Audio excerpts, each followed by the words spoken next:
Across the infinite cosmos of the video game No Man's Sky, there are a similarly infinite number of alien lifeforms.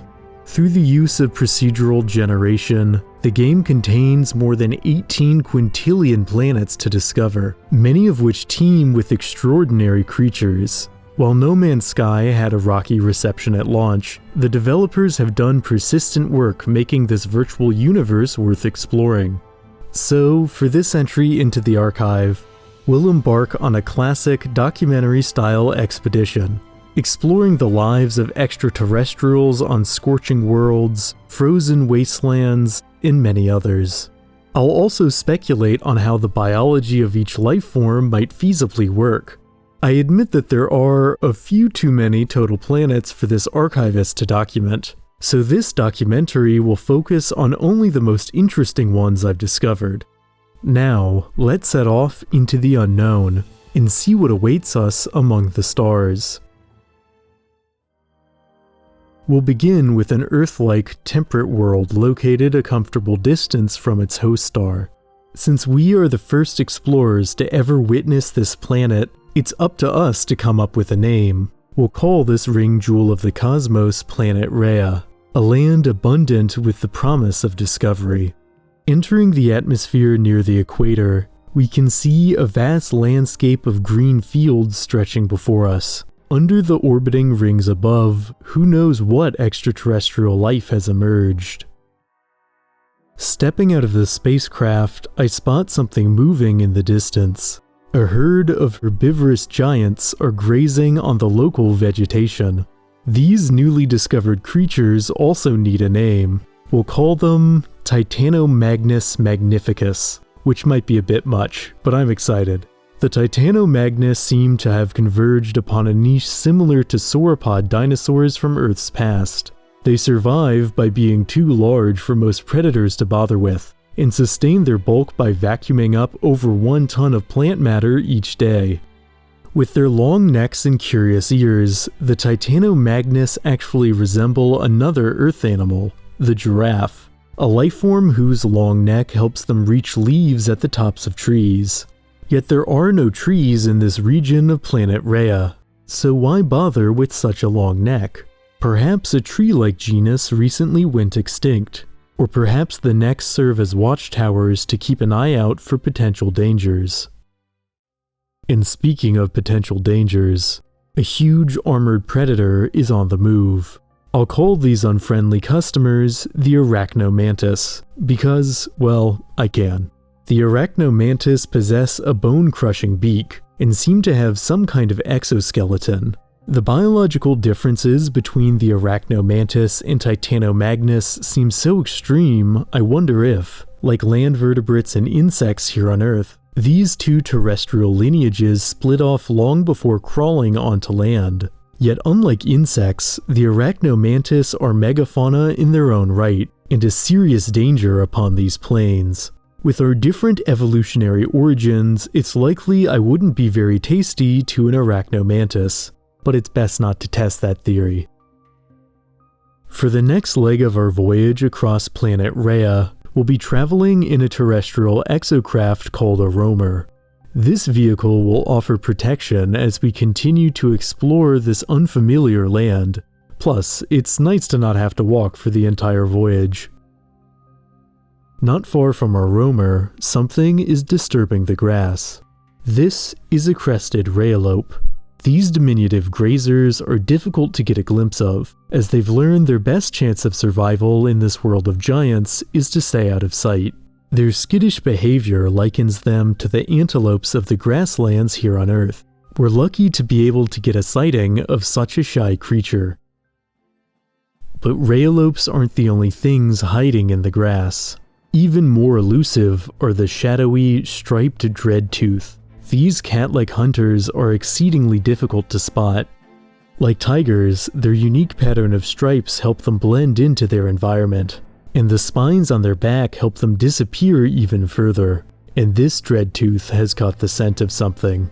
Typically, dreadtooth feed only on rheolopes and the youngest of Titanomagnus, but this dreadtooth has its sights on an adult.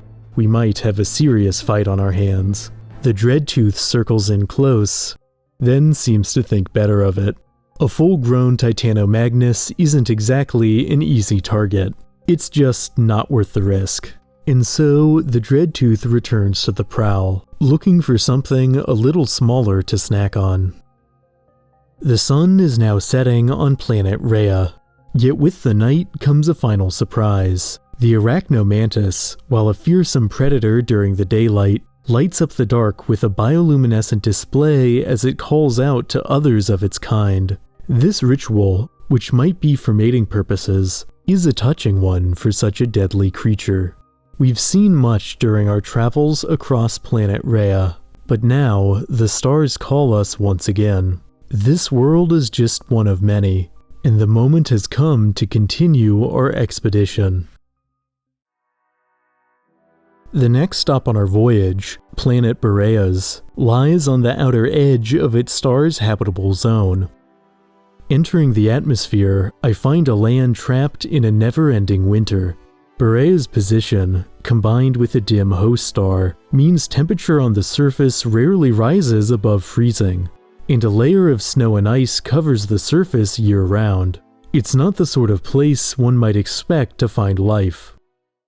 Yet life is here all the same. This is a snow snuffler, a lifeform perfectly adapted for a sub-zero lifestyle.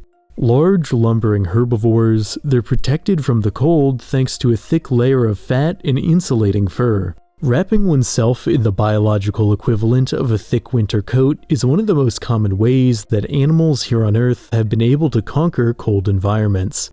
So it makes sense the snow snufflers would have a convergent tactic for staying warm. But surviving the elements is only half the battle.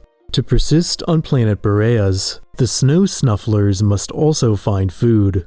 Luckily, this is something the snow snuffler is quite good at. Their sensitive trunks are equipped with scent receptors powerful enough to locate the subterranean vegetation the snow snufflers feed upon, so the snow snufflers have sniffed their way into an enviable spot on the food web. But there's more than one way to survive on a planet of ice. Horned chillmanders are scaly creatures that aren't as well insulated from the cold, and aren't as proficient at sniffing out food. Instead, they have a different strategy to confront the low temperatures: hibernation. On Earth, numerous animals hibernate during winter months, slowing their metabolic rate to conserve energy, only to emerge again when food is more abundant. On planet Boreas, however, temperatures drop without warning year-round, which is why the chillmanders are capable of slowing their metabolic rate multiple times per year. These lethargic lifeforms spend most of their time basking in the sun, expending precious little energy even when not hibernating. It's a lifestyle I'm a bit jealous of, even if it's not the most exciting. Yet where there are herbivores, particularly abundant, slow-moving ones, there are invariably carnivores. Lumber maws are tall, somewhat awkward-looking predators that spend most of their time reared up on their hind legs to intimidate rivals and survey the landscape. While they are the dominant predators of this region, lumber maws aren't particularly aggressive. Like many species of bears, they are hypocarnivorous, meaning their diet consists mainly of fungi, berries, and other plant materials rather than meat. After all, on a planet as harsh as Boreas, being picky just isn't practical. I'm not entirely certain if they'd like the taste of me, so I'll give them some personal space. Planet Boreas is an extreme and fascinating world, but the time has come to continue our voyage. Our next galactic destination is planet Nereus, home to an incredible planet-wide ocean. Entering the atmosphere, I find that only a few small islands break up the endless expanse of water. Most life on planet Nereus is likely waiting under the waves. Yet touching down on one of the larger islands, I find some intrepid species have come ashore. At the water's edge, I spot a coastal shell swimmer. Amphibious herbivores, shell swimmers feed off marine plants that grow in the shallows just beyond the shore. It's a lifestyle similar to the marine iguanas of the Galapagos Islands, which likewise spend most of their lifespan in the intertidal zone. On planet Nereus, even land dwellers are tied to the sea. Elsewhere on the island, the bizarre glowhorns feed on coastal swamp grass. In appearance and behavior, glowhorns are convergent with hoofed ruminant mammals like deer. Yet when night falls, these lifeforms reveal a side that is all their own. Bioluminescent display structures on their back light up, creating a dazzling display that helps the glowhorns find potential mates in the darkness. It's a mesmerizing spectacle to see in person. Yet the light of glowhorns can attract more than potential mates. It can also attract predators. And on the island coast, no predator is more dangerous than the terror beak. These T-Rex-like creatures are huge, towering over all other land animals on these islands. It might seem surprising to see large creatures in an isolated ecosystem, yet this is actually an example of island gigantism, a trend that exists on Earth as well in species like Komodo dragons. Island gigantism is a biological phenomenon in which a species on an island increases dramatically in size. For the terrorbeaks, their massive bulk allows them to feed on any species they wish. Yet land animals only make up a small percentage of life on Nereus. Diving under the waves, I find a much denser ecosystem awaits. The first lifeforms I spot are the inquisitive, tentacled cephalophores that move in sporadic patterns in accordance to the ocean currents. Cephalophores travel in groups, perhaps for protection, or perhaps because they just like the company. Their soft bodies and manipulatory tentacles resemble those of an octopus. And like octopuses, they're quite intelligent. Exactly how intelligent is difficult to measure, but they show an acute sense of curiosity, circling around me as I swim by. I wonder if perhaps the cephalophores feel they are studying me. The bulk of underwater species within the planet-wide ocean are fast-moving, fish-like lifeforms we'll call silverfins. They gather in schools that number in the thousands, much like the true fish of our oceans. And with such high numbers, silverfins are an appealing food source for aquatic predators. And one such predator is lurking below. This silent, streamlined hunter is a saltwater reef stalker. The premier hunter of this global ocean, reef stalkers are significantly faster than their preferred prey, using their muscular tail to propel themselves through the water. Their torpedo-like body plan mirrors that of most sharks, as does their killer appetite. In these bountiful waters, every day is a feast. Yet fortunately, like Earth sharks, this reef stalker ultimately isn't that interested in taking a bite out of me. All the same, I'd feel safer with some extra protection. To explore the deepest region of this global ocean, I'm traveling in an aquatic exocraft called a nautilon. At the bottom of the largest trench on planet Nereus, something mysterious is waiting. A bright light emanates from the eye of a strange organism growing from a wall. Exiting my submarine, I move in closer, only to be caught in a hypnotic vortex of light. It takes all my strength to break away. That was an abyssal horror, a lifeform that calls to prey with a bioluminescent lure, much like an earth anglerfish. I suddenly feel that I have seen enough of planet Nereus. Racing along through the stars, I find my ship is low on fuel. Fortunately, I know just the place to get some more. This strange geometric construction is a space station, a common sight in this part of the cosmos. They function almost like intergalactic truck stops, and are open to all kinds of spacefaring life. As our ship enters the space station through the main aperture, the automatic guiding system takes over, and we're ushered towards the first available landing pad. After so much time exploring the cosmic wilds, it's a strange sensation to return to an artificial environment. Yet we need fuel to continue our expedition, so we might as well relax. This station is run by the diminutive Gek, one of the primary sentient species in this region of space. They're organized and rather pragmatic beings, more interested in practical matters than conversation. While I'd like to know more about the specifics of their biology, I've yet to meet a Gek comfortable with discussing that topic, so I won't press it. All sorts of different species pass through this particular station. Some, like the mysterious Korvax, appear to be entirely artificial. How these inorganic lifeforms function is of particular interest, but like the Gek, they aren't keen on sharing secrets. Still, just being in the presence of other intelligent lifeforms, some of which are likely explorers themselves, is a special privilege. But with the ship refueled, the time is right to return to our voyage. The second to last planet we'll be visiting is the most extreme so far. Planet Helios orbits extremely close to its star, making it a world of blistering temperatures. Entering the atmosphere, a sun-scorched landscape of ash and smoke awaits. Only a few barren plants are able to take root in this infernal biosphere. I don't expect to find much life here. But life is nothing if not stubborn. A few persistent organisms have risen to the challenge. The most tenacious creatures we'll call igniobeasts, lifeforms with a curious defense against the heat. Like the sea pangolins of the Indian Ocean, they incorporate mineral sulfides into their hide like a kind of fire-resistant second skin, allowing igniobeasts to survive in this volcanic wasteland. Igniobeasts are also excellent tunnelers, allowing them to dig for edible roots and underground aquifers.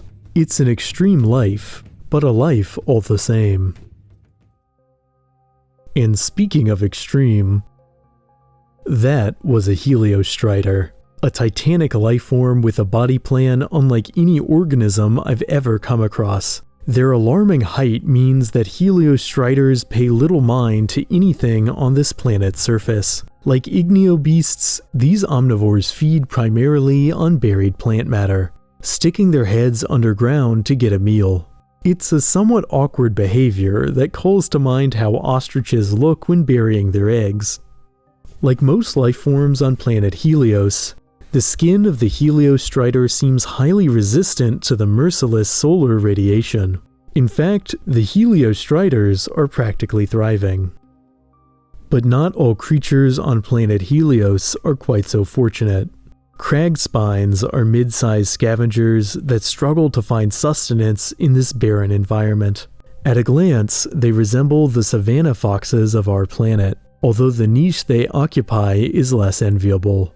Crag spines live short, sweaty lives under the uncaring sun, rarely getting enough food to stave off hunger. A harsh existence for a harsh world. Planet Helios has shown us the incredible tenacity of life, but now let's head to our final planet. At the end of our journey through the stars, the massive, mysterious planet Erebus awaits. From our current position, it's impossible to tell what the surface looks like. Entering the atmosphere and flying below the clouds, I discover a hidden paradise is waiting. With a temperate climate and abundant vegetation, planet Erebus is a place where evolution is free to experiment like never before. And here is one such experiment now. My goodness. This is well, it's difficult to think of a name. I'll call them George. The Georges appear to be herbivores, with mouths located on the underside of their bodies. To feed, Georges simply move across the rich carpet of vegetation that covers the planet, essentially functioning like living lawnmowers. Their system of locomotion is comparable to terrestrial snails, which slowly propel themselves using waves of muscular contractions. Dozens of primitive eyes cover the front end of the Georges, which might seem like overkill. Yet certain types of scallops on our own planet are known to have an even higher total eye count. It's easy to dismiss the Georges as some sort of biological misadventure, yet all forms of life, no matter how bizarre, are their own sort of miracle. In the skies above planet Erebus, something remarkable is passing overhead. These are aeroderms, a remarkable form of floating life. They're held aloft by some kind of internal gas bladder. Their trunks aren't quite as impressive as those of an elephant, and are perhaps more analogous to the short prehensile noses of tapirs. Yet aeroderms can feed on the tops of trees, as their buoyant bodies mean nothing is out of reach. For the last leg of my journey across planet Erebus, I'll be using a special research vehicle. This exocraft is called a Minotaur, a robust mechanical walker that allows me to travel further and stay safer. And it seems the extra precautions weren't a mistake. A horrifying mass of tentacles burst from the ground, grasping at the air close to me. This subterranean terror cannot be seen in full, so I'll simply call them nightmares. Without being able to see the rest of these life forms, it is impossible to determine their exact biology. But they seem to be ambush predators that burrow under their targets and attack from below. Even a paradise like Erebus can be a dangerous place to linger. Yet with the night, a deep calm settles over this normally restless planet. It is a bittersweet feeling to know our voyage is complete, but the time has come to head for home. Yet of course, No Man's Sky is a game without end. Beyond each horizon is another one, with every planet just a fleeting waypoint in a voyage without a destination. There's a certain melancholy that the game can evoke, as the sheer size of the universe creeps into one's mind. No matter how long you spend in this universe, on a cosmic scale, there is only so much a single entity can do and see. I think the team behind this project have done an admirable job expanding this procedural universe, and I'm excited to know what comes next. And as always, thanks for watching. If you enjoyed this entry, please lend your support by liking, subscribing, and hitting the notification icon to stay up to date on all things curious. See you in the next video.